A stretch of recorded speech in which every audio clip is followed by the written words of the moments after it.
Welcome to the Pursuit of Learning podcast. I'm your host, Clint Murphy. My goal is for each of us to grow personally, professionally, and financially, one conversation at a time. To do that, we will have conversations with subject matter experts across a variety of modalities. My job as your host will be to dig out those golden nuggets of wisdom that will facilitate our growth. Join me on this pursuit.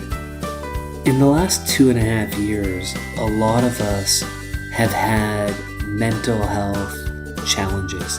And whether it's regret or other emotions, we haven't necessarily had a toolkit for how to deal with them. In today's conversation with Dr. Bill Howitt, we discuss how we can live today for tomorrow's emotional well-being. We tackle how to use micro skills to approach our mental health in a way that will make us stronger and able to deal with the challenges that we have in everyday life. This was an absolutely enjoyable and fascinating conversation, and I hope that you enjoy it with us.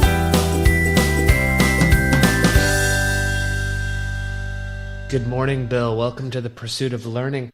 Before we dive into your book, I'd love to start with, can you give the listeners that may not have met you a brief bio and history of you so we have an idea of who we're talking to as we go through your book this morning? Thanks very much, Clint. Nice to be here to have the opportunity to have a conversation with you. So a quick bio. How I typically introduce myself is in 3 buckets. I found that the easiest way to organize my mind. Bucket number 1 is someone who spent over 30 years in a clinical setting, seeing patients in a clinical environment, researching in the area of mental health. Started out in forensics, psychology, moved into addictive disorders, did a lot of work around supporting folks and dealing with mental illness and mental health issues. So that was one bucket. So crazy illusion, I know something about mental health after 30 years. The middle bucket is I've spent a bunch of time also in the corporate world too. So sometimes people think us academics or and counselors and psychologists, we live in a different world, which we do. We have different perceptions of how things in workplaces go. But I decided to challenge myself to work in a workplace. So I spent 12 years in Wall Street in various consulting roles. I filled in everything from, supporting the role of a chief of staff to a COO role to HR roles, leadership roles, and was chief of research at Morneau Chappelle, which is now being acquired by TELUS, chief of research of the Conference Board of Canada, of a business, and I'm involved in digital mental health development too. Most recently, a new company. We have a startup right now we're really excited about called MFIQ around teaching folks on how to develop mental fitness habits. And then finally, the last bucket, which I think is the most important, why I like doing this, is to live my entire life with a mental illness. We don't come with signs. See, I'm the kid that grew up in the foster home. I'm the kid who failed grade 2. I'm the kid who couldn't read or write till he was 18. And so when I write and I create and I think about things, I actually look at it through that lens that it's important for context too, is what is mental health and what is mental illness? And we probably get into that some today. But I look at it through a lens of helping people learn how to regulate their emotions, because I think it's a skill we don't teach people. Well, why don't we dive right into that? Because the teaching aspect is something that I saw when I read the book as well, was that the emotional regulation is something that is not necessarily taught inside the school system. And you brought this one up when you were looking at it through the lens of the reputation. And something that you wrote was something that damages our reputation is how we react to challenging situations emotionally. And like you, I don't believe emotional literacy is necessarily a mainstream skill like reading or writing. And I do love that my youngest son, who has some of the same mental health challenges that I do, is as early as grade 3 started with emotional regulation coaching. But I recognize he's lucky. That I don't think is mainstream, Bill. So why is this so important? And why do so many adults still not understand their emotions, how to cope with them and regulate them? It's a great question. So we step back and think about what we are as human beings. We're pack creatures. We like feeling a part of a pack. We like feeling accepted by the social folks that we're around. So many times what many of us, whether we know it or not, we are actually behaving in a way to be approved and accepted by other individuals. And sometimes that means we'll actually not display what we're really feeling so that we can actually fit in. And so we'll, have that kind of mindset we're supposed to behave a certain way. So for example, many individuals think they're supposed to be positive. They think they're supposed to be calm. They're supposed to be able to not get angry. Anger is a bad emotion. Talking bad about other people. So some people think that's not appropriate, or they may set some boundaries around what they're doing and how they're actually interacting with other individuals. The challenge is that's theoretically of how we need to behave when things are going pretty good. But the problem is that many of us may not have actually understand that whenever we get hit by stress, we have a difference between what we want and what we have. Physiology in our brain, the fight or flight response kicks off, and our vagus nerve kicks off, and cortisols and all those wonderful things happen. Well, some of us may actually not be trained or prepared. Once we go into a fight or flight and reaction system and get caught in dysregulation, and we can't control what's happening in our environment, then we go into a self-protection mode. And in the self-protection mode is to actually protect yourself from how we feel. Very specific example. How many people do you know, Clint, go to work really, really hard, don't feel validated at work, don't feel purpose at work, don't feel that they're really respected, may not feel to get caught in, but they're there because they need a paycheck and they want to try to figure out how to develop a meaningful career for themselves. They build up stress all day.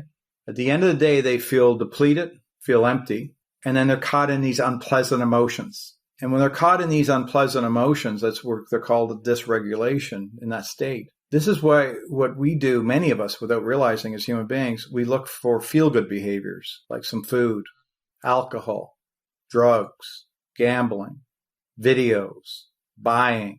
We're looking for things that we can do because we can't control our mind, what's happening in the world. So we look for feel-good behaviors that are just to try to help us numb that feeling that we have.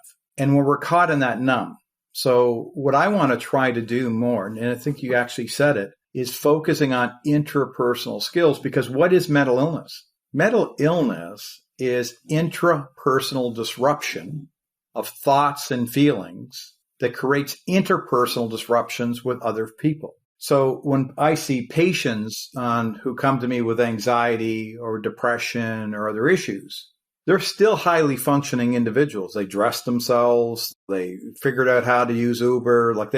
People need to understand mental illness has nothing to do with IQ, or it has to do with how they're experiencing the world that can impact their degree of functioning. And so mental health is basically, for the layperson to think about it, mental illness is functionality. Mental health is not mental illness.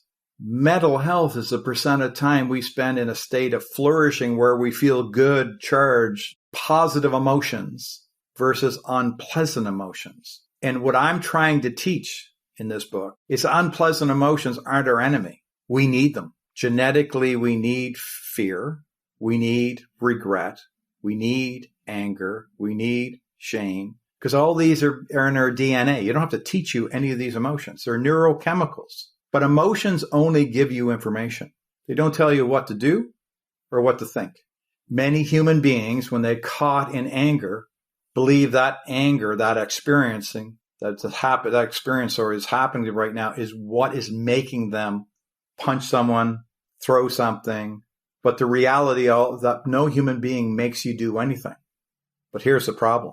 If you have a mental illness or you're strained in mental health, your reactivity is going to be much higher, and your capacity to put on your neurological brake is lower. And if you happen to be a neurodivergent, meaning ADHD, ADHD is an executive functioning disorder. It's not an emotional disorder. It's how you're actually processing, routing, and interpreting and decision making. So you have someone who's a neurodivergent, for example, that's struggling with their mental health. That can become very complexing because one is processing and one is their emotional regulation. So it's almost like it can actually double. I can tell you, speaking firsthand, living my entire life being ADHD, auditory and visual dyslexic, and having anxiety and trauma from years of child, is that I have a tremendous appreciation of how the powerful frontal lobe, the midbrain, and developmentally in our basal ganglia can store a lot of habits that are programming, that are self-survival habits that may not be in our long-term best interest if we don't understand the map versus this our experiences. My gosh, there's so much to unpack there. And I identify with what you're saying as someone who's lived with ADHD my whole life and has had a decent amount of mental challenges that I'm working my way through, and depression and anxiety being two of them. So completely identify with what you're talking about and what I've read, and a lot of the tools that you bring up in the book are things that I've been learning and using on my own journey. So it was very appreciated. And so for the listeners, what we're talking about is no regrets, how to live today for tomorrow's emotional well-being, so that you can find that. We'll have Dr. Bill's book in the show notes and a link for you to go to. So where I'd love to start, going backwards now, and then we'll work our way through a lot of what you were just talking about, is all the way at the end of the introduction, where you said the end goal for emotional well-being is not an event. It's a lifelong pursuit, no different than maintaining physical health. If you want to be physically healthy, you learn to push yourself, make hard choices such as exercise and controlling your diet versus the easy choice of doing nothing more than sitting on the couch in front of the TV. Emotional well-being is the same. It doesn't happen randomly. It happens when we make it a priority and do the work required to make it so. The long-term benefits are increased contentment, happiness, and fulfillment, the holy grail of human experience. If you're open to this possibility, you may discover in a relatively short time you can learn to have all you need to experience happiness from within. So when you think about that and you think about what you've written in this book and the tools and the exercises that people can do, why do you think it is that we focus so much on physical health in society with our children, with people in the workplace, but very little is done around the concept and idea of mental health? Yeah, I think I'm going to take a crack at it. It's a very complex answer. I think it's because of allopathic medicine, traditionally what we've actually prioritized in population health. If you think back just in the 1960s, what the life would be for a transgender, someone who had a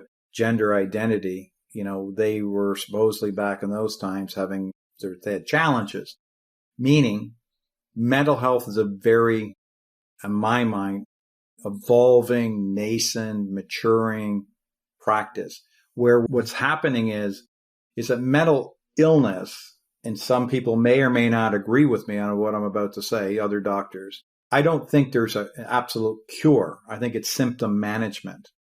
I don't think that once you have anxiety or depression, if based on state-dependent learning, based on situations, based on your resource management, based on your practices, based on how you manage your emotion, you could have a relapse.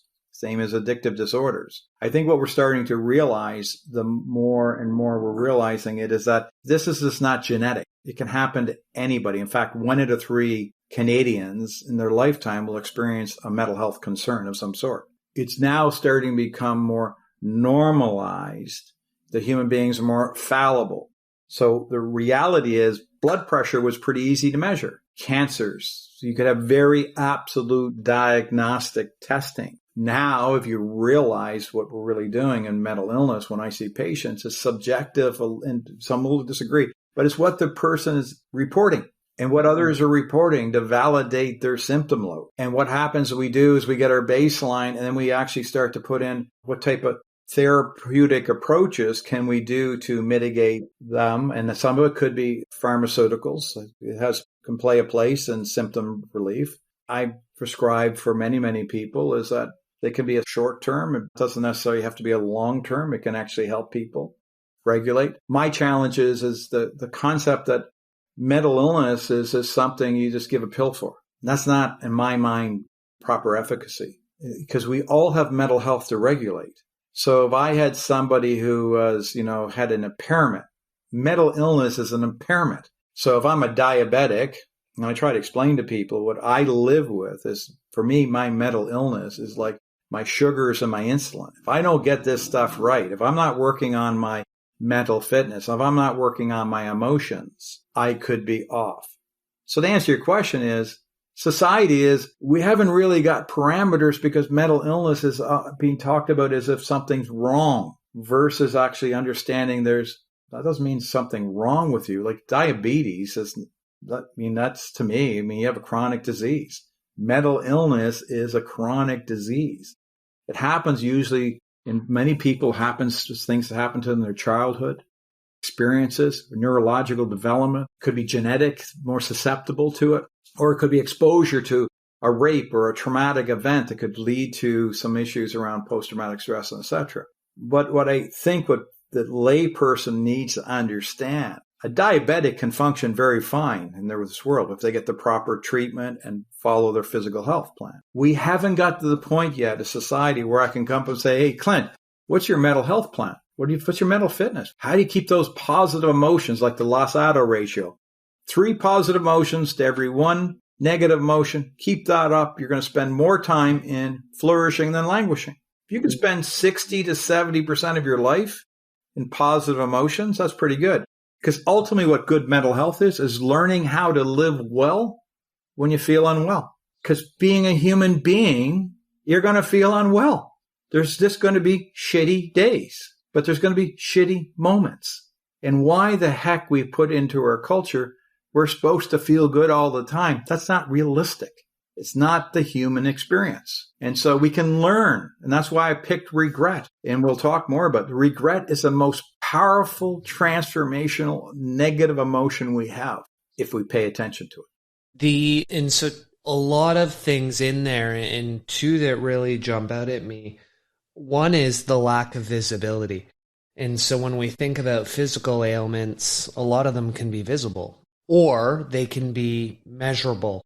Whereas with our mental health, it's not necessarily easy to see nor measure. And the second one, which is why I think conversations like we're having today are important, is people have a perception that if they report it or they talk about it, they'll be perceived a certain way. The stigma, if you will, of mental health. Now, I don't think that's gone. I think it's still there, but the more of us who are willing to be open about our challenges and able to demonstrate, hey, look, I'm still living a highly functioning life despite depression, despite ADHD. There are ways to do it. Have you been seeing over the last few years, with more conversation around mental health during COVID, have you been seeing an improvement in that area, or would you say that the stigma is still strong and people aren't necessarily willing to talk about the challenges they deal with in their life still? Well, I'll tell you what I'm seeing. It's a great question. So the answer is stigma is still strong, peer, organizational, and self. Part of the challenge is employers, I believe many employers, so probably 70% to 75% employers today are doing something with intention for mental health. Here's what the rub is. They're doing stuff, planning it, not saying all. Let's be very careful of generalizations, okay? There's planning and then doing stuff. What do I mean by that? Hey, let's do Bell Let's Talk. Very great day starts, but my concern is like, that's wonderful on that day. So what about the other 364 days? Okay, that's great, but we can be talking about this all the time. Sending someone off to a resiliency workshop. Great, wonderful. But if you do a resiliency workshop for 1 or 3 hours, that's equivalent to getting on a Stairmaster for 25 minutes and thinking you're ripped. Like, there's no habit development of this. It's information. One workout doesn't make you fit. We have to realize that learning mental fitness, mental hygiene, cognitive hygiene requires repetition over and over and over. So my rub is, to answer the point very specific to your question, employers, and this is, I'm going to get to it, employers are planning more. They're doing more. why we're not getting the impact we need, why we're still having short-term disability, why we still have stigma, why we still have people not accessing services like they need to. Because we know the ones when they do are getting pretty good outcomes. Like when I finished a study with CPA and the Mental Health Commission, many people who access psychological services tremendously benefit for symptom relief. And that doesn't mean they're cured. That gets them the opportunity to now feel they're more emotionally able to start to develop the skills for quality of life, right? Gets them out the door. But we're not spending enough of time in the check. So plan, do, check, act. We need to spend more time in C. Slow down. Less is more is what we do working.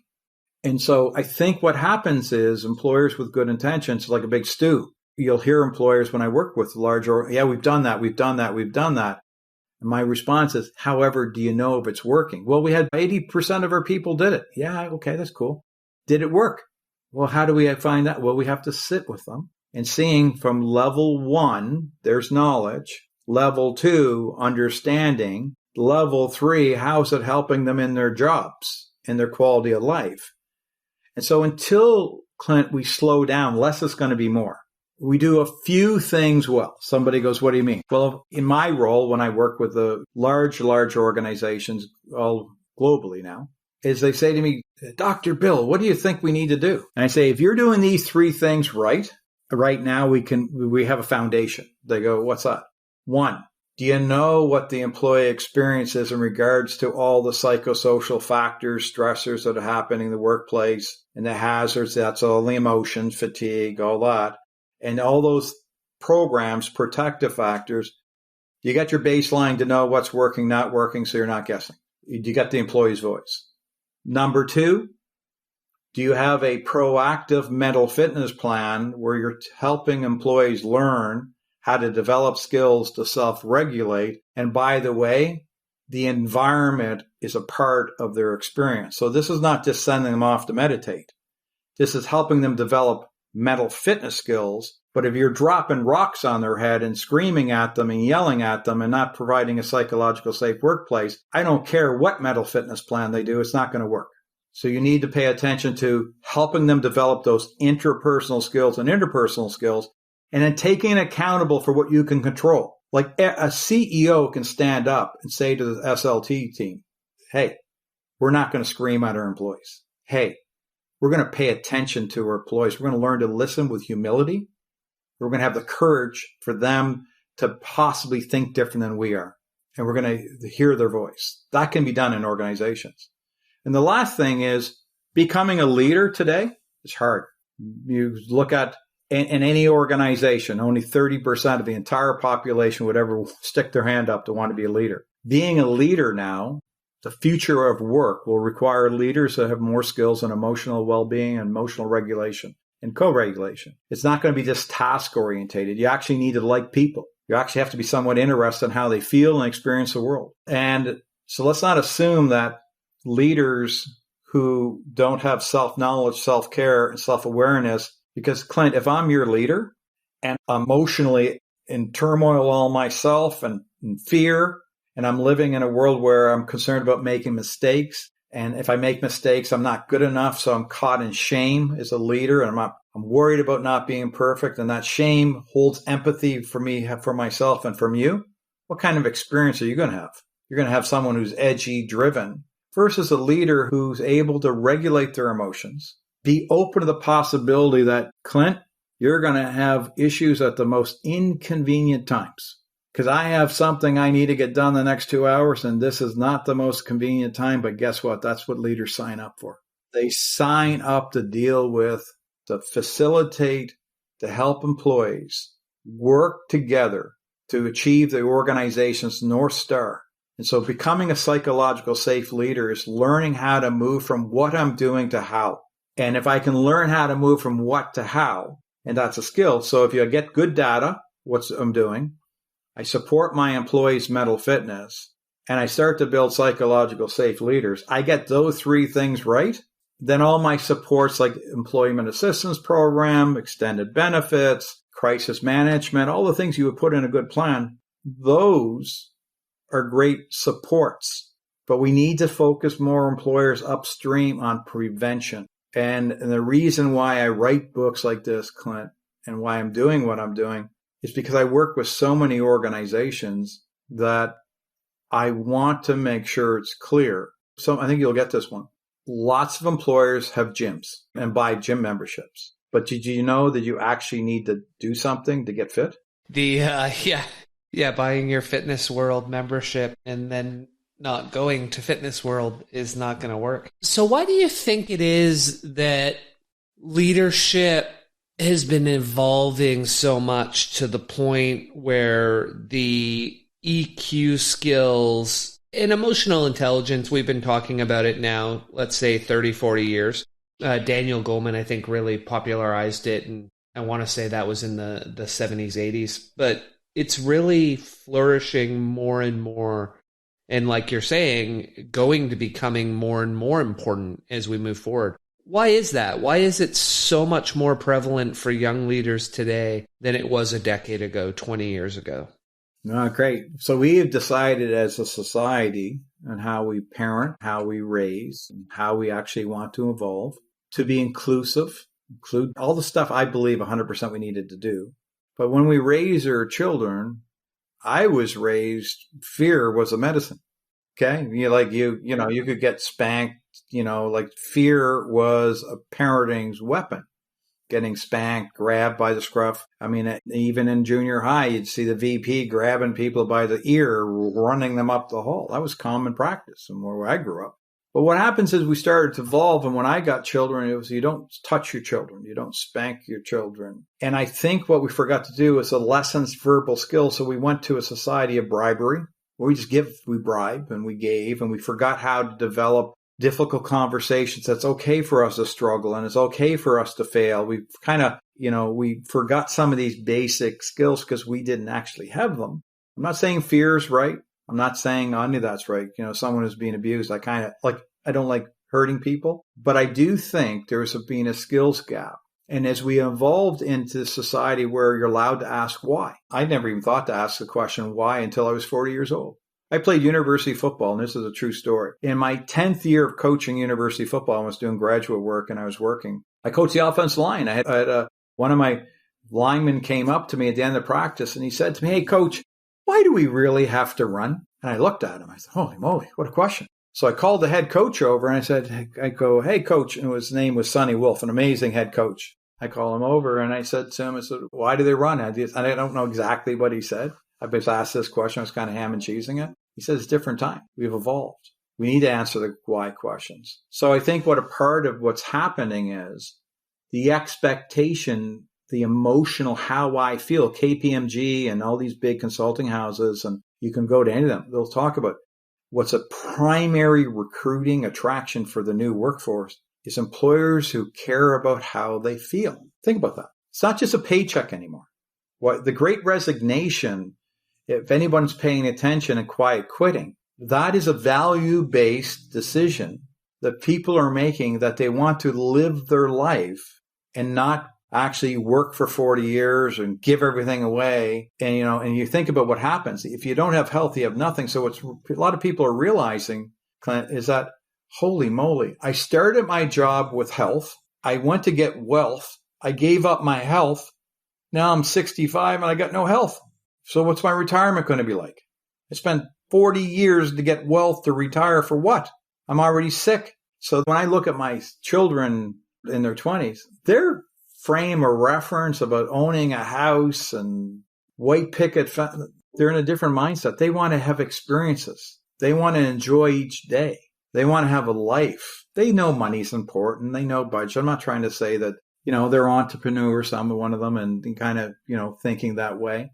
But we're in a different time. And I think employers need to understand that, and I'll say this to you quickly to think about and get your reaction. If I go to you and I do this and I say, "Do you treat employees better than photocopiers?" And they look at me and go, "Of course we do." I said, "What if I say you don't?" And they say to me, "What do you mean, Bill?" "Well, to get access to a photocopier, that's money. Yeah. To get access to employees, money." They go, "Yeah." "Photocopier, you lock the door, insure it for water damage, etc." "Yeah." "Benefits," that kind of thing. Employees are benefits. Protect them, sick time, disability, all that stuff. Now, here's where it gets interesting. With the photocopier, what's the source of energy that drives the photocopier? Electricity. What's the source of energy that drives a workforce? Don't tell me money, that's excess. Don't tell me benefits, that's insurance. What's the juice? That's a culture. A place where people want to come with purpose. They feel valued. That's emotion. See, engagement's all about creating pleasant emotions and mitigating unpleasant. Psych safety, preventing mental harm, promoting mental health. Now, interesting, back to the photocopier, some lovely human being comes every 30 days to do preventative maintenance, whether the machine needs it or not. What's a preventative maintenance for a lot of employees? We wait until they break. Then we tell them to go to EAP or Psych Safe, where we got to get ahead of this, Clint. We got to start realizing mental fitness, Psych Safe leaders, getting data, paying attention to the culture, behaviors can create a place where employees feel psychologically safe, welcome, included, drives fear out and removes silence. What are we really doing? We're creating positive emotion. Yes, emotions matter because employees that have more positive emotions will be more potential. They'll have more potential, more productivity potential, less likely to leave, less likely to have mental injuries, mental harm. This is all about emotion if we can get it right. And I mean, I'm simplifying. I know here's other thing that's really important, and I apologize for saying a lot. You can have everyone feeling really well, Clint, but if you don't hit performance or results, it doesn't matter. You still got to balance hitting results. You got to get your results. So it's important because if everyone's super happy and you're not making results, there's no jobs left. So you have to figure that how out. That is the key right there, is if you're able to hit the results while being a workplace that people thrive in, feel safe in, enjoy coming to, your turnover is low, your engagement is high, and you ought to be more likely to hit those results. But it's a completely different mind shift from historical let's call it historical leadership models. And you nailed something when you were talking about your kids, and as I think about my boys, they're 14 and 11, and the oldest playing offensive line. So, you could be coaching them someday if you're still coaching at university. So the old model, we graduate, we go to school, we buy a house, we get married, work till 65, have a good retirement fund. Part of the problem for this young generation is that model doesn't even work anymore. The ability to come out of college and get a good job, lower. The ability to buy a house, almost gone. And I'm speaking from Canada, Vancouver, but your ability to buy a house, pretty diminished. And you go down that list, my ability to get to 65 and have money for retirement, gone. Now it's 70, 75. You start to look at it and you say, well, wait a second. I'm going to work until I'm 75? And my life expectancy is 80?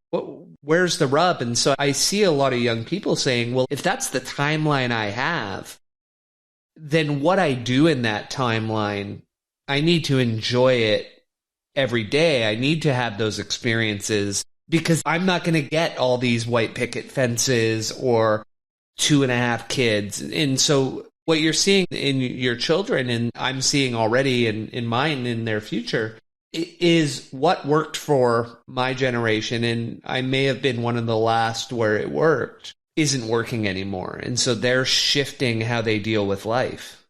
Yeah, I agree 100% with you. And I think one of the challenges for employers is that even the life cycle, when we talk about retention now, you're not really, in my opinion, like a lot of employers that are paying attention, if the law of G, meaning the life cycle of a lot of businesses under 15 years, if you pay attention to, turnover and mergers and startups and fails, there's a lot of volatility, like the original Ben Franklin companies, well, there's none left.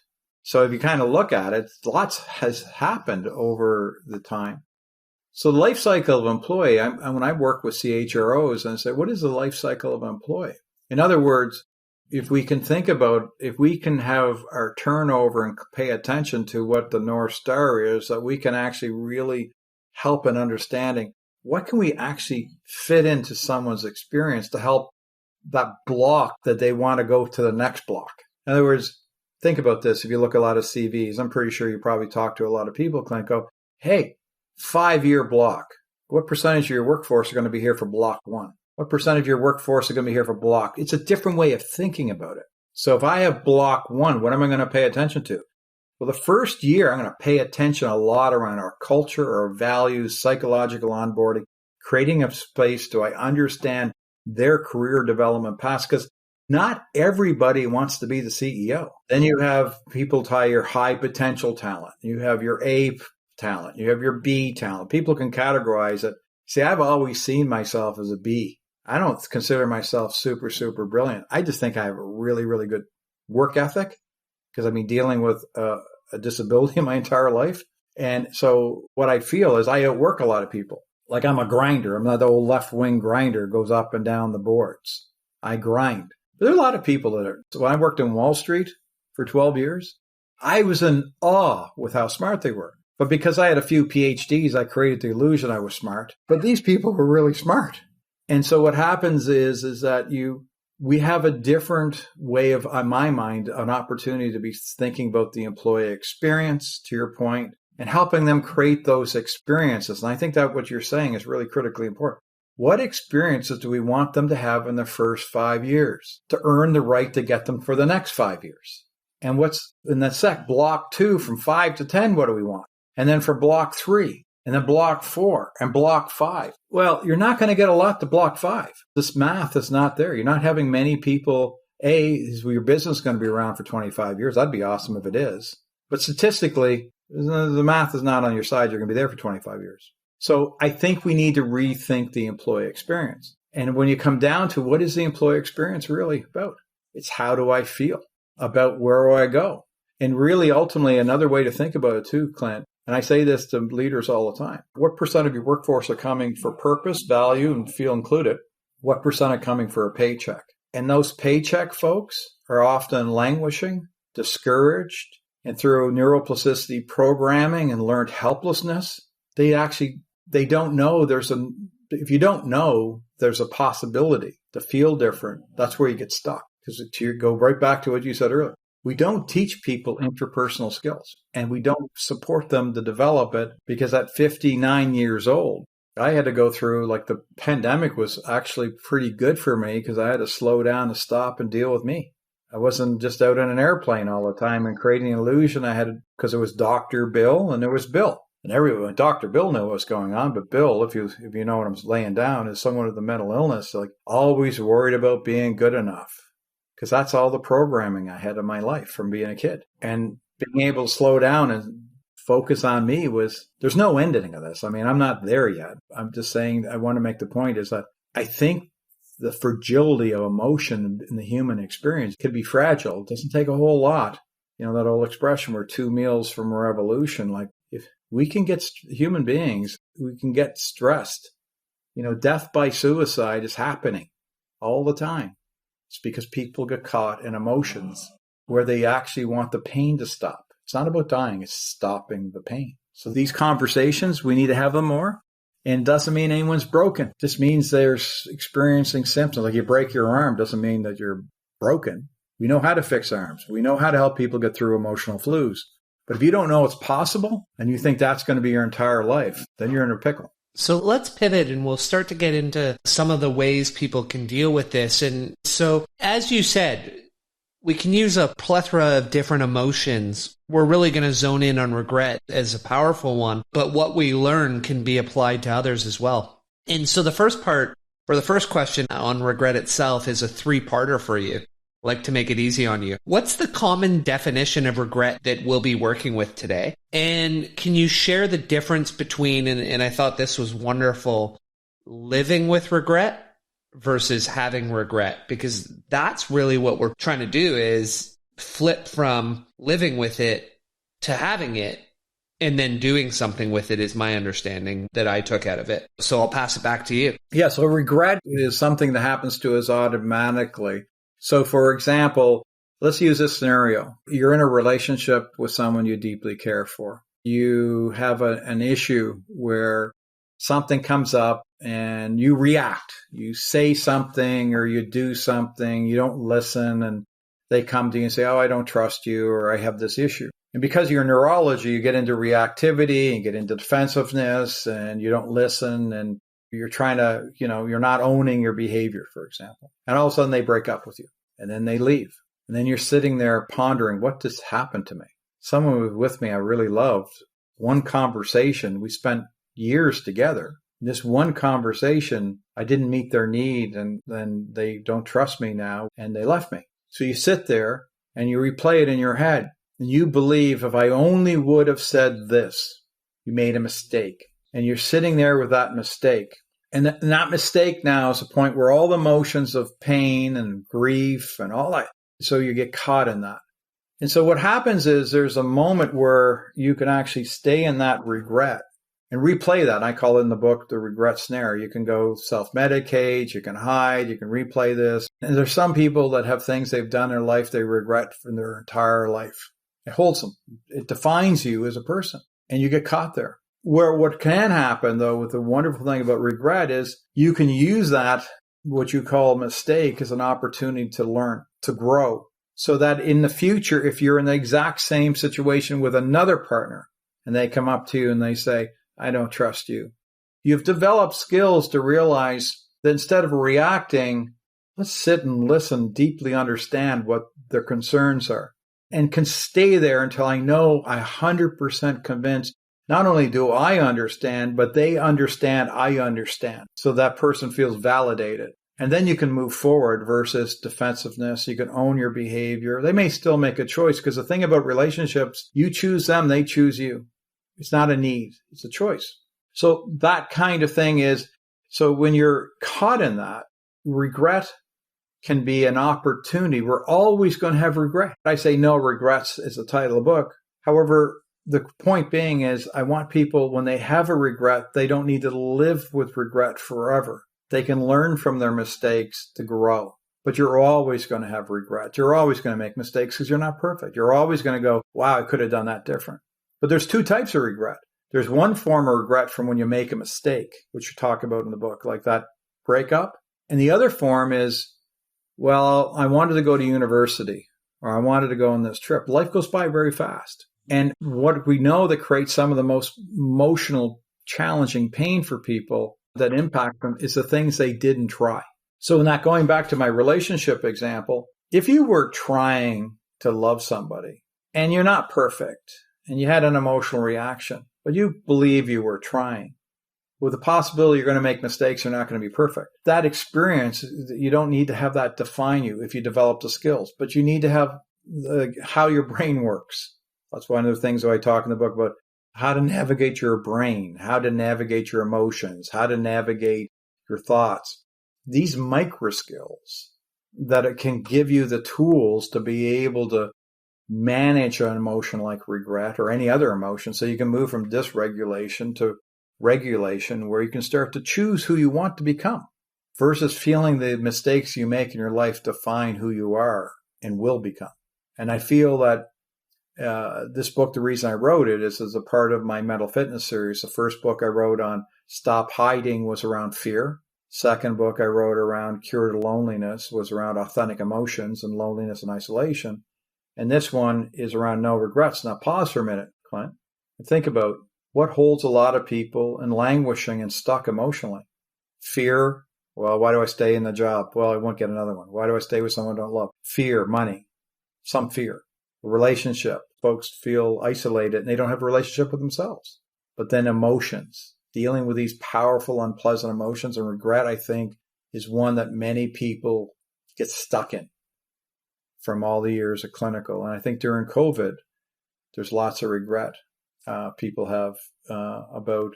Then that's why I believe regret is one of the engines has driven some of the great resignations. People regretted that they were stuck. And now they made changes and moved because they didn't want to feel like I'm in a job and I could do something different. Like that future, I want to try something different. So they're acting on it versus getting stuck in it. Yeah, I had another guest who said that they would rephrase those two terms. In great resignation, they changed to great reflection. And people started to reflect, well, what do I really want in life? What purpose do I want? What values? Where do I want to be that fulfills them all? And it was more a quiet contemplation of, I'm going to go search out where I really should be. And so people took the time to think about that. And so you mentioned in there, and there's so many things to chew on and play with. I mean, the whole concept of emotions, negative loops. I always think of my life in terms of three biggest changes. One of them was learning to shut off negative loops, or learning to shut off my monkey mind. And that was for sure one of the biggest life changes I ever had. And to some extent, that's where you talk about, and you mentioned it, was the snare, the regret snare, that we get stuck in that loop. And the only way out of that loop is accepting and releasing the regret, and or it could be emotion, whatever we want it to be in our loop. What does that look like for people, Bill? And maybe we can jump into the first tool, which is realization, because unless we realize that we're in that loop or we're in that snare, we're not going to find our way out of it. 100%. Happy to answer that. So we call that self-awareness or self-knowledge, right? And so if you don't know what regret is, or understand what emotions are, or understand the name and negative emotions, actually not the worst thing in the world for you. And then once you start realizing what you're doing in regret, so for example, replaying things over and over and over, or or trying to actually, I don't know if I use the word self-medicate, but that's basically what people will do, is they might get caught in at-risk behaviors to try to numb.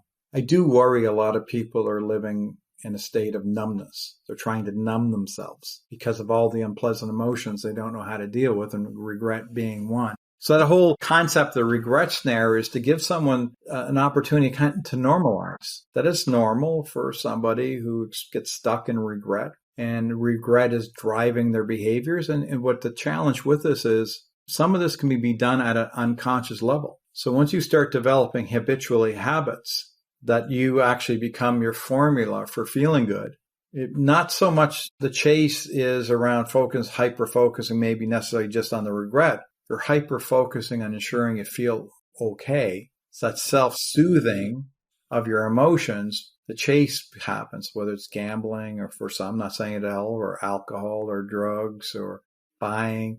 It's things that people will do, or go buy stuff that I may or may not need. It's a way to try to move towards positive emotions. It's a way to escape unresolved issues. I still feel not good about it. And the thing about unpleasant emotions, they can compound it. You could have regret, you could have guilt, you could have shame, you could have grief. You can have numerous different emotions happening at one time around one event too. And none of these emotions, by the way, take any training to learn how to do, because they're all just neurochemicals that, if we don't understand what's happening, those kind of bring down our energy. And if we're actually not understanding how there could be opportunities to learn from those, then they become like the hot stove. I'm trying to figure out how to escape them, and not paying attention to the damage I may be creating for myself or others to escape my unpleasant emotions, right? So I start using family money for gambling or alcohol or other things. And I rationalize I need to do that to feel well. My escaping from my emotions can hurt other people. And so I'll use me as an example. And we talked earlier about ADHD and how that can impact you. And when you think about the escaping and the numbing, are there certain people that are more susceptible to taking the numbing agent too far? So, for example, some people can just have, I think you talk about this a little, they can just have one or two drinks and that's not an issue. Glass of wine with their wife on a Friday. For other people, and maybe I don't know if there's an addiction genetic, or whether it's drugs, whether it's alcohol, whether it's gambling. Once they find that numbing agent, they go quickly from some use to very quickly overuse.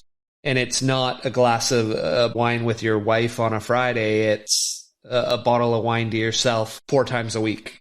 Yeah. So what happens is most of these behaviors, with the exception of just a couple of chemicals, become psychological facilitators before they become physically addictive. However, in the process, some people may have, based on their genetics, may have a greater tolerance. So it takes them more alcohol to feel the effect. So they drink more and more to get kind of that little buzz that most people enjoy off a glass of wine, or as it kind of influences. Though many people don't realize alcohol is a depressant, and if you drink enough of it, it's going to eventually start to shut down your frontal lobe. And that's, you start to kind of, I try to explain to people, you start to kind of shut down all the way back. And you drink too much, you shut down your brainstem and you die.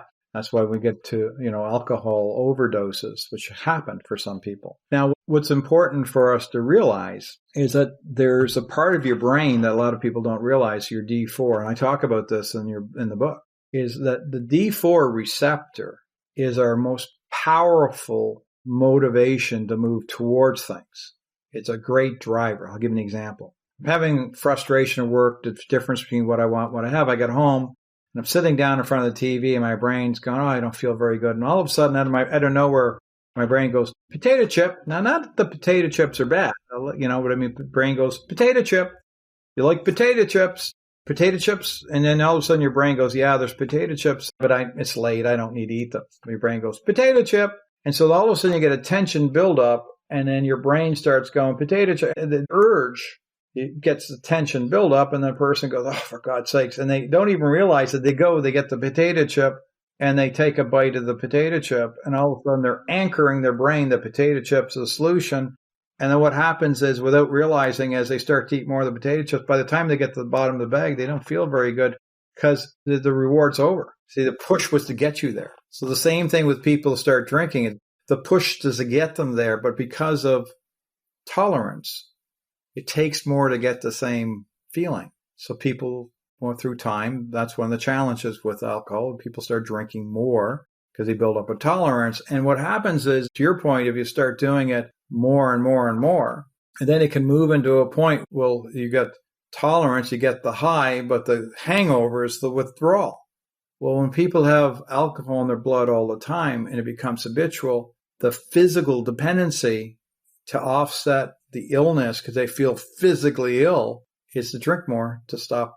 And so what happens is they psychologically and physically can get into this substance use disorder. And it can happen. People, depending, younger folks can, under 25 can get to this more quicker than a 35-year-old because of brain development. And it does damage to our physiology. But what the point I think is the most important is all these habitual habits can sneak up. And so you ask the question around, okay, who's more susceptible?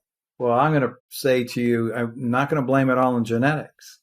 I'm going to also base it on your toolbox to be able to mitigate at-risk behavior and to be able to realize, holy crow, I've just been drinking for the last 3 days to feel good, and I got nothing else in my toolbox other than to have the 2 glasses of wine that goes to 2 bottles of wine, and now I don't have anything in my life that makes me feel this way. That self-awareness can be a red flag.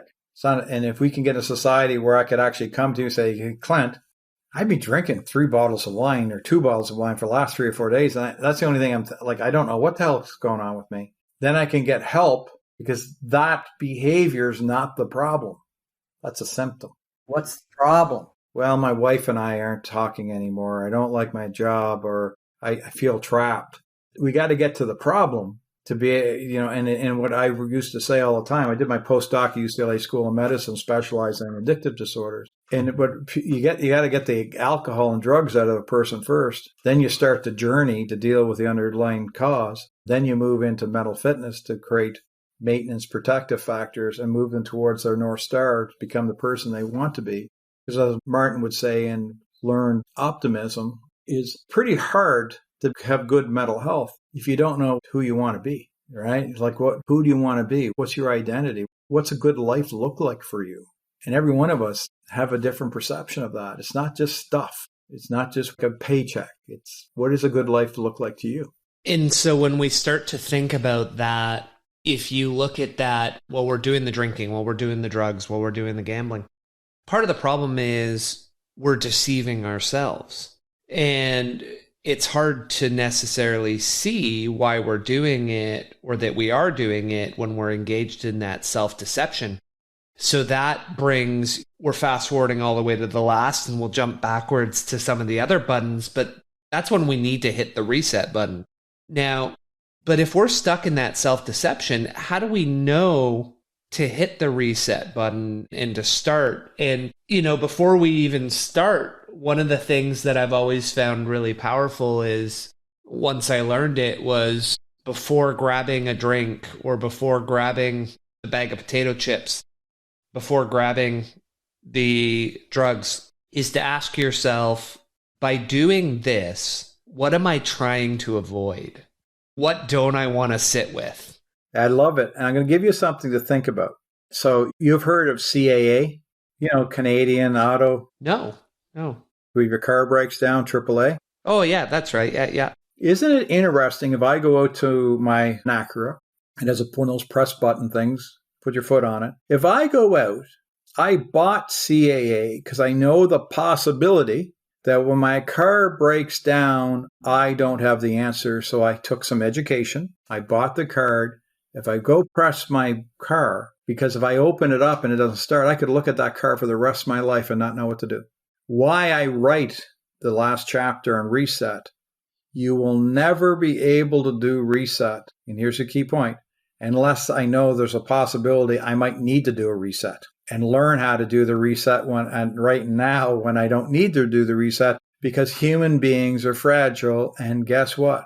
If your wife leaves you and cheats on you and takes your dog and all your money, that's a major significant emotional event. High probability you're going to be really thrown off. And especially because what you're grieving is not only what happened to you, but the loss of your future. So you just lost your future. And most human beings don't realize what they really are grieving is not just the event, but they lost their future.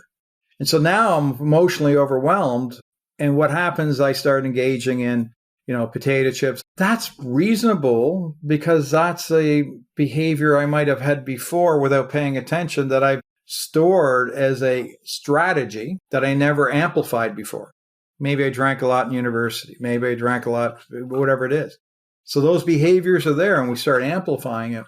But if I know by preparing my good mental health and develop a mental health plan, I know there could be times where I get whacked by life. And if I understand that a skill is learning how to manage at-risk behavior and naming them, go, 3 days of wine, I'm going to stop. And if I can't stop, I need help. If I make a decision that I can't stop potato chips or I can't stop wine or anything before it becomes pathology, that doesn't mean I have an addiction. It doesn't mean I have a mental health issue. It doesn't mean that I'm broken. It doesn't mean anything. It means I'm discouraged, like Alfred Adler said. I'm discouraged. I'm frustrated. I have a concern. I'm challenged. I don't know what I'm going to do with my life. And I need to get some support so that I can figure out how to move towards who I want to be. And without guidance, I may never be able to do that. So what we're doing is we're arming ourselves with the button in advance of needing the button. Because unless we know it's coming or could come, we don't know to set up our safety valve. Yeah, I try to say to employers all the time, a lot of employers have EFAP programs. The problem is that I love them. I think they're very, very powerful, not negative at all about it. The challenge is pay attention to what you're doing. It's a generalized prevention program with all kinds of tools in it that I'm in dysregulation where there's a cognitive impairment. I'm not as smart when I'm really stressed in processing as that.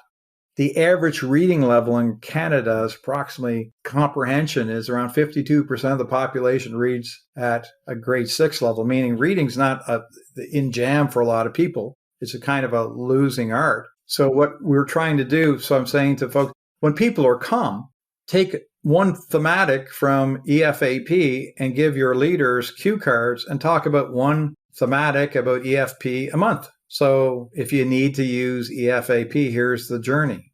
If you have to use depression care, here's the journey. If you need diabetic care, here's the journey. If you need elder care, here's the journey. If you need manager support, here's a journey. Versus assuming here's this beautiful website and I'm going to go in stressed and figure out how to navigate it. and then call some stranger because I don't know what that experience is going to be. Because privacy is a major concern. It's a big barrier for some people. So I love what you just said. It's preparation. It's like your AAA, your CA card. Get your card on board. Get yourself ready. Why do you have jumper cables in your car? Because the possibility my car could need a boost.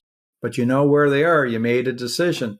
I don't think we spend enough time in preparing how to weather unpleasant emotions or how we can actually manage because of cognitive dissonance. And I think it's important. If my self-talk comes from exactly what I've told myself, the unconscious brain doesn't know the difference between good and bad. It really doesn't. It just actually takes the garbage other people say about us that we believe to be true or what we say about ourselves. And if we actually listen to, between those 12 and 60,000 thoughts you can have a day, and many of us have a negativity bias, we can be programming ourselves in a version of us that's not true that no one else sees. Like how many people do you know, Clint? You do this all the time. They're walking around. The world would see this version, but alone there's another version, the imposter. They feel like they're living each day trying to get away, not get caught. And that's just, sadly, a lot of it is emotional literacy and their self-programming.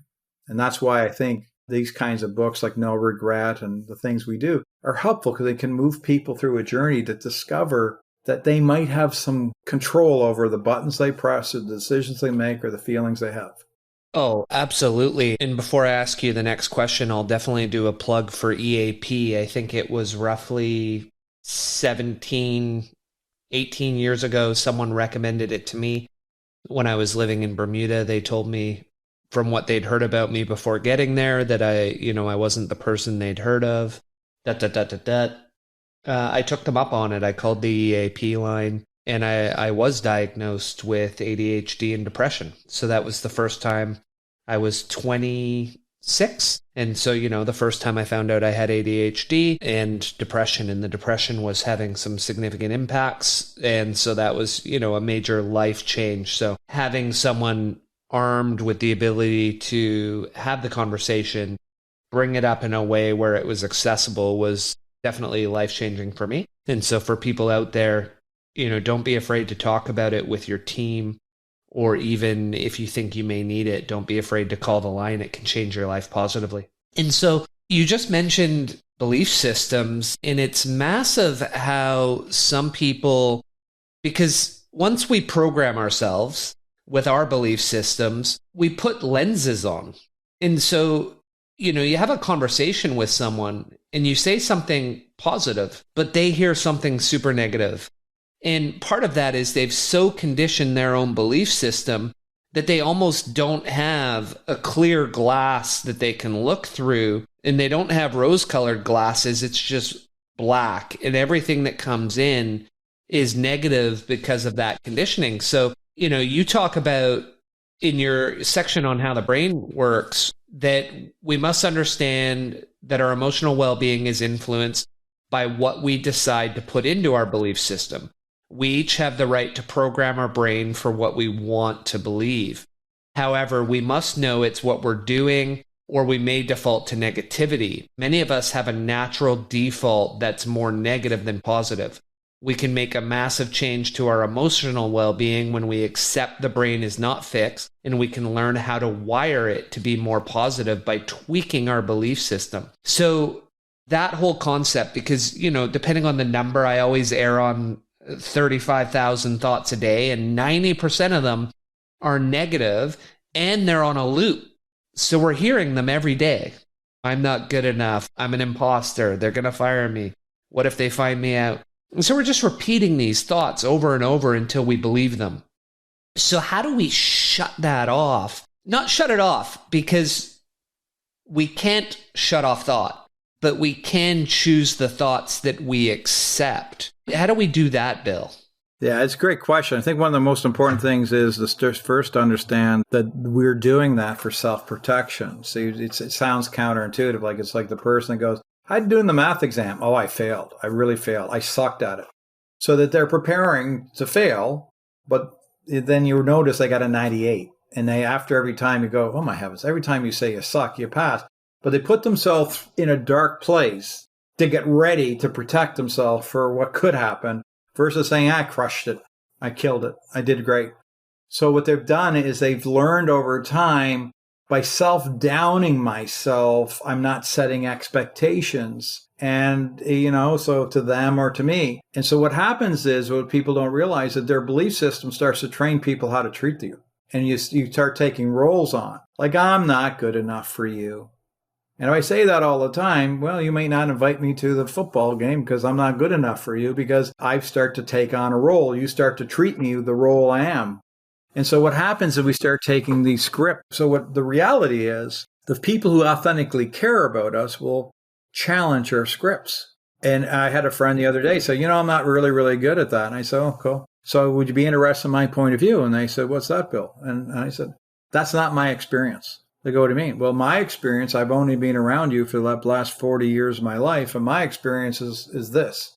Clearly, you're having a different experience. And then he looked at me and said, well, you don't think I'm this, this, and this? I go, that's not my experience. This is my experience of what I see. And they thought about it and they go, oh, okay.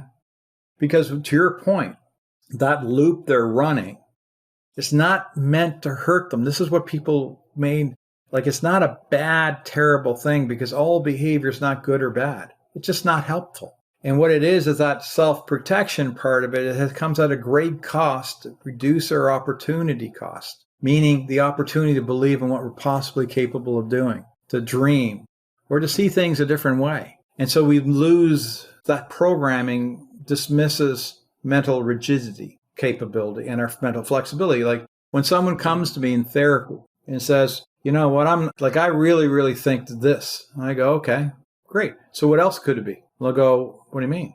It could be this. Okay. What else could it be? And they go, this. It's interesting. If they had a really negative thought, and I've done this for over 30 years, the next one's negative, the next one's negative, then it's neutral, then they run out and then they have to go to positive. And I go, oh, okay, cool. So if you notice something, that there's possibilities here. And so what happens is that the brain, our unconscious brain, it doesn't bias us. It's not some mysterious weapon working against us. It's us. It's internally. But it happened for a reason to protect us. But it's just not helpful to think you're shit. So what happens is, but how did you get to that point of not feeling good enough? It's like, real quick, I'll tell you a quick story. My father was a bartender. As a bartender's son, and we're having a conversation one time, and he asked me real quick, he said, why does that girl not get up and talk to that guy? Or why does the guy not go talk to the girl? I said, I don't know. He said, go ask them. I walked over to the guy. The guy says to me, look at me, look at her. So then my father go through this whole story. The moral of the story is that person was rather to suck inside and fail and be miserable inside that they're not good enough versus going out and making it official. Because unless they ask, they don't know. So better failing on the outside than in the inside. But many of us are okay failing on the inside because we feel it's safer to suck than going on the outside and making it official. Because the possibility is they might be just feeling the same as you. And it's okay for them not to want you. The same way it's okay for you not to want them. So if you have a set of rules for how you want to choose people, people have allowed to have the same set of rules to choose you. But it doesn't define you. It's like I said to my friend the other day. He said, oh, no one likes me. He said, see that woman over there? You like her? No, not my type. Huh. What if I walked over and told her? How would she feel? And he goes, oh, the reality is you can't force relationships. You can't force this. But our thoughts are very malleable. And I can tell you after 30 years, and here's a lesson for anybody, and this is maybe one of the best kept secrets in the world. Think about this. It takes you, some people, 2, 3, 4, 5 months when I was in practice to get to me. Pretty busy. Sad, but I only have so many hours. So they were miserable for months. They come, and just not me, a lot of psychologists, therapists have the same experience. 10 sessions of cognitive behavioral therapy, some emotional freedom release and that. 10 hours. Isn't it amazing after 5 hours of therapy, people say how they feel? And I go, it's not the 5 hours of therapy. It's what you did in between therapy of retraining your brain, that you're retraining your brain to think differently, that's creating more positive emotions and less unpleasant, so you're feeling better. Therapy is a process, but the magic happens with what you do with yourself and what you're creating the habits, right? So that hour, because you think about it, how's 5 hours or 10 hours going to change 10 years? Doesn't. But what we're really doing is state management, symptom relief, creating a possibility to discover who you want to become because your emotions are out of the way, right? And that's what we really do. And that's really what I feel, no regret, we create those opportunities. And one of the things you talked about there was 3 things I definitely want to zone in on. So these are some of my favorite topics. You talked about CBT, cognitive behavioral therapy. And one of the things that I identify with it that you also brought up was the concept of the negative thought audit. And so personally, I found, when I say like 3 major life changes, understanding negative thought audits. And that was the way I was able to learn to shut off my monkey mind. And it's something so simple for people to be able to use on their own on a daily basis. Can you take them through the concept of how they can do a negative thought audit, whether they do it in their head or whether they do it by journaling?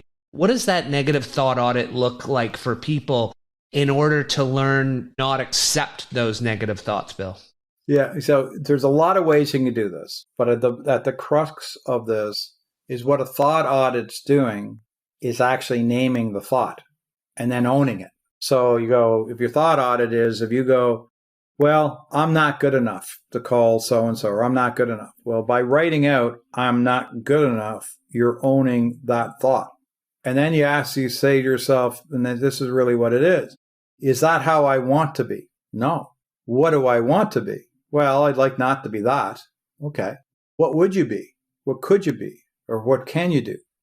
And this is where the help-seeking behavior, I don't know.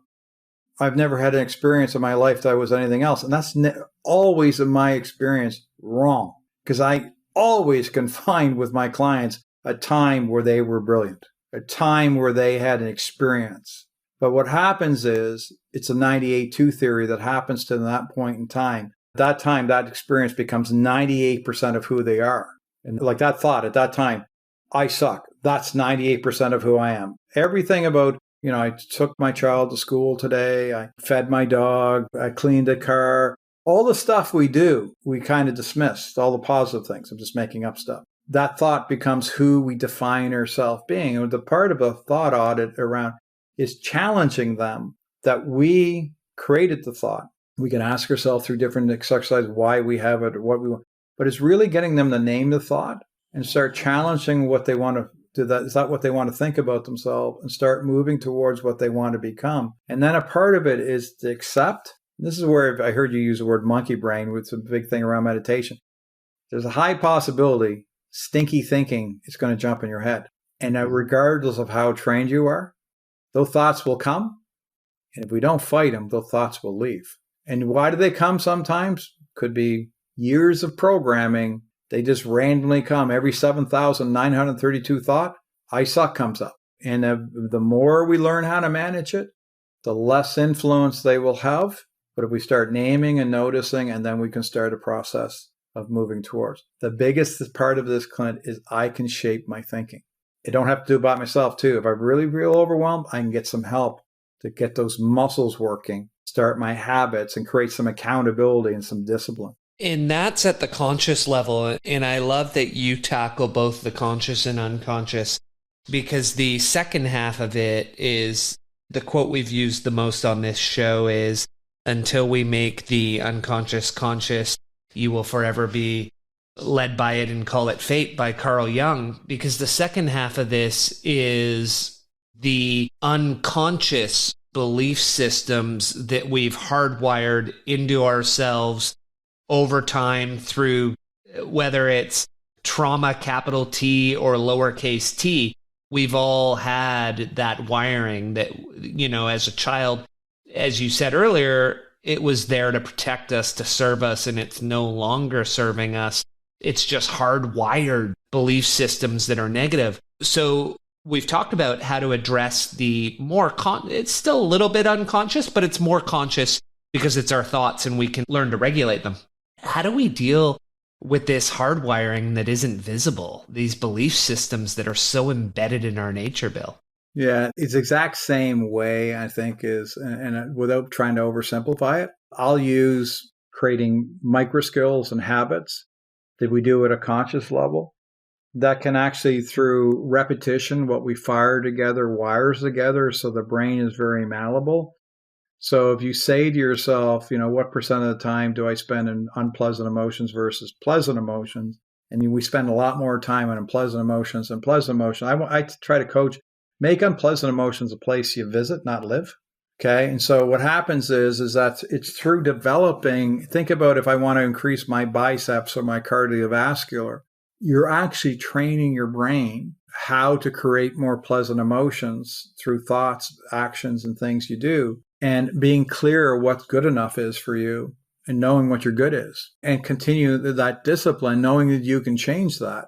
And you'll do that at a conscious level. And the more you do it at a conscious level, you'll start training your reptilian activating system of your brain, which will start actually noticing more what's good in your life and spend more time on that positive versus looking for what's wrong.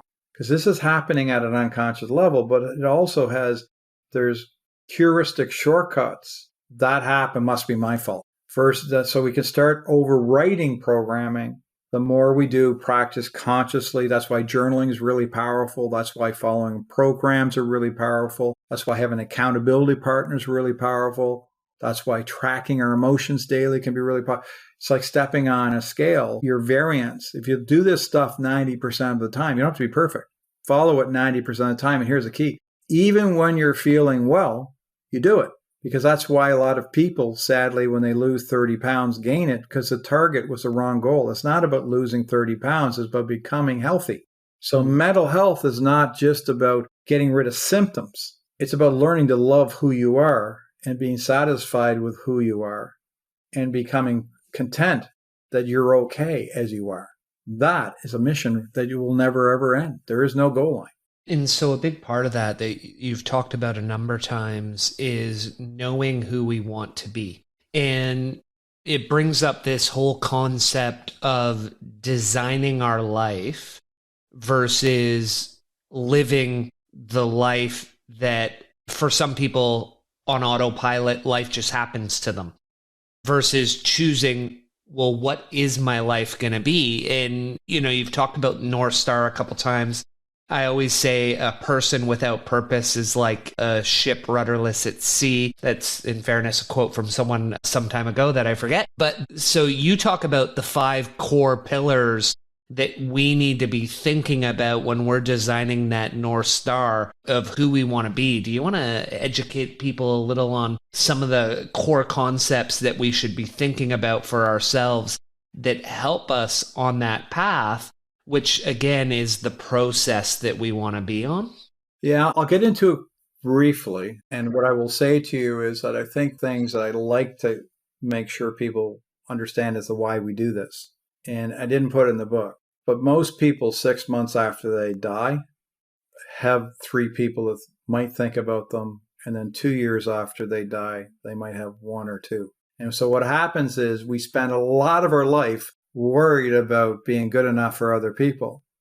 But after our life, there's no one really around paying attention. So if we can actually start focusing on, it doesn't matter what other people think. We design our life to be who do we want to be. And at the end of it, because when you're gone, no one gives a rat's, other than your children maybe, but are they going to think about you every day? Are the kids both my parents go, do I think about them every day? So once you're gone. So in other words, we spend a lot of time worrying about external approval versus locking down and defining who we want to be. So when we die, what do we want people to remember on the day we die? And who do we want to be for ourselves to validate what kind of person do we want to be? That's our want. That's our vision.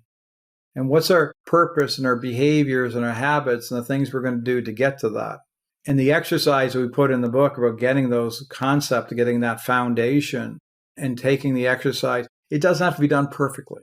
It just needs to be done at a level. And there's 100 ways of doing this. It's about just actually knowing that actually your life is a blank canvas. I don't care if you're 40 or 50 or 60 or 70, you still have time to paint it. There's never too late. You have an opportunity to define and name who you want to be.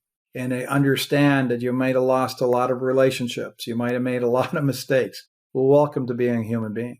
And so you can't change what happened. So I want people to become mindful that because you start to become content with who you are, and as long as you're not hurting other people, not a sociopath, all that kind of stuff, then you're actually becoming relevant to yourself. That's the biggest gift for mental health. That's your identity. I'm relevant to who I am. It's okay that I'm not everyone's jam.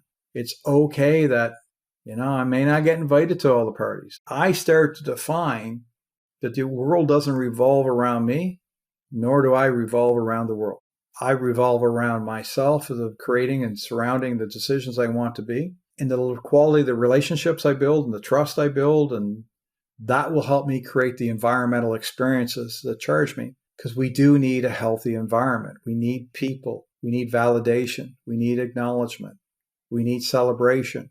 That's the environment in those days that are harder can give us a juice to push through to our North Star. It's a beautiful way to wrap that up, Bill. We've been pretty wide-ranging and circular through the book. Is there anything that we missed that you want to make sure that we get across to people that we didn't cover so far? No, I love when people read the book. I love them when they go to Amazon and create their experience with it. I love that. All authors like yourselves, we like getting testimonials, but I love reading them. It's a way that people can have anonymity. I love people who buy my book for their teams, and we sit and we talk, have conversations. I love getting feedback on how it's helped people that can help me learn how I can come up with perhaps better ideas or learn from people's experience. I don't think this is a God in the box. There's hundreds of wonderful, wonderful books being written every minute. I just want to create my purpose on this is to share from my experience things that I have done personally. And I wrote this book in a time that was challenging during the pandemic to try to give some more tools to help people. So my big thing is I hope your audience checks it out and buys the book and provides feedback. That'd be awesome.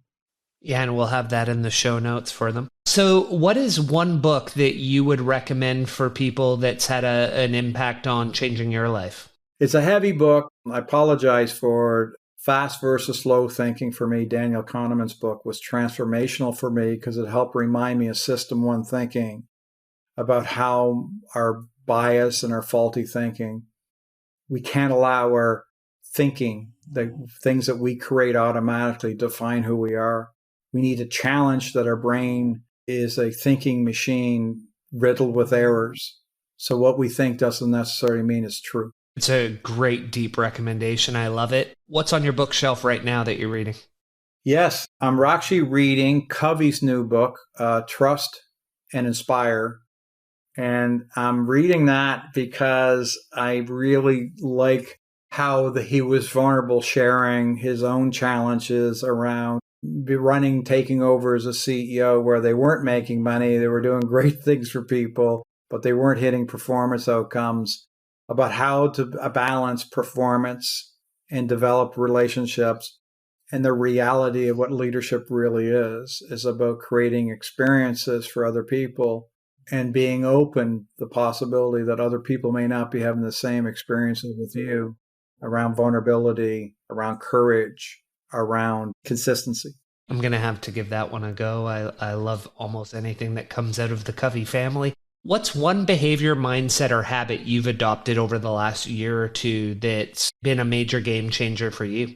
Yeah, I adopted a mental fitness plan. I have a morning routine where I do my journaling, my walk, my water, my diet, my meditation. I have micro skills in place to help me with my anxiety, so I'll use deep breathing as a first aid kit if I'm feeling overwhelmed. So developing and adhering to a mental fitness plan for me has been transformational. On my website on LinkedIn, I have what are called Dr. Bill memos, and I share my mental fitness journeys that I've been writing on my website, www.howardhr.com. I have all my Dr. Bill memos from over the pandemic of my experience, so sharing my mental fitness journey to show the kind of things you can do to help move forward with your mental health. It's beautiful. I love it. Thank you, Dr. Bill. And where people can find you is? BillHoward.com is my speaking website, www.billhoward.com. And then organizations interested in psychological health and safety to get coaching, how would HR? Okay, we'll get both of those in the show notes, and thank you for joining me. Cheers. Really enjoyed it, Clint. Let's chat more. Take care, my friend. Thank you for joining us on The Pursuit of Learning. Make sure to hit the subscribe button and head over to our website, thepursuitoflearning.com, where you will find our show notes, transcripts, and more. If you like what you see, sign up for our mailing list. Until next time, your host in learning, Clint Murphy.